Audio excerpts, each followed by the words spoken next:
Brought to you by Penguin.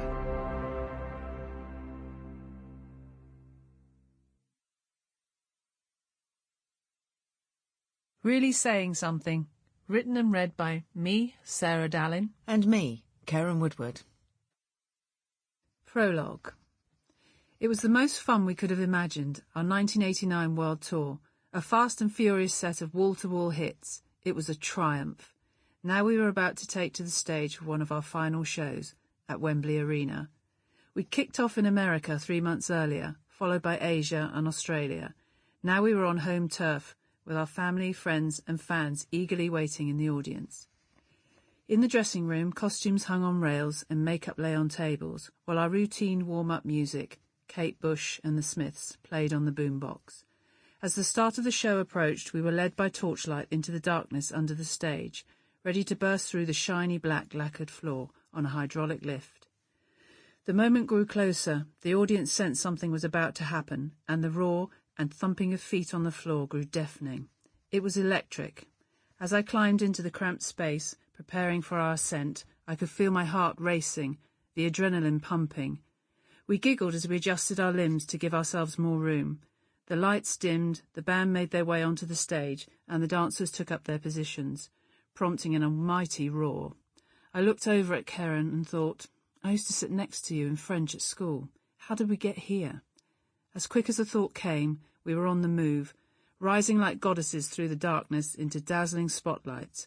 Bananarama, the pop stars. Chapter 1. 60s Babies. As a child, I was a constant daydreamer, always lost in some fantasy. On my first trip to the theatre, we saw Peter Pan. I'll never forget seeing him fly through a sparkling night sky and desperately wanting to be one of the Darling children. I was mesmerised by the stories I learned in Sunday school, the technicolor pictures in my Bible of people from faraway lands bathed in halos of light, where Jesus miraculously fed 5,000 people from 5 loaves and 2 fishes, turned water into wine and helped lame people walk. I always wondered how he did that. Spurred on by the thought of these superpowers, I decided to try a little magic of my own. One Sunday morning I took an egg from the fridge, wrapped it in a tissue and held it against the radiator, waiting for it to hatch. It didn't, of course, and the terrible mess left me thoroughly deflated. I love the escapism of movies and look forward to the Saturday cinema trips with my siblings and our school friends. We were dropped off outside the ABC, each with a tube of Roundtree's fruit pastels or Spangles, ready for a morning of children's movies and cartoons. There was once a madman loose in the cinema, screaming and frothing at the mouth. I have no idea how he got in, as it was meant to be strictly children only. It was absolutely terrifying, and I remember we all ducked down in our little red velvet seats. Every Saturday afternoon, my family and I would visit my granny's for tea, something I always looked forward to. She'd buy us sweets and comics, Curly Whirlies, Crunchies and Twinkle magazine for me.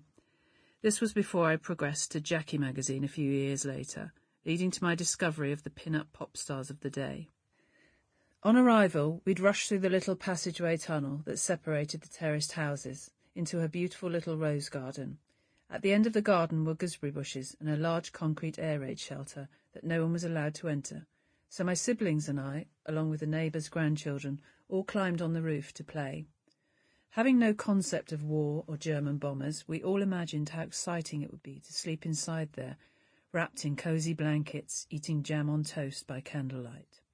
There was always an old black and white Hollywood film to watch in the afternoon, starring Errol Flynn, Gene Kelly, Betty Davis or Judy Garland, with plenty of singing, dancing and swashbuckling.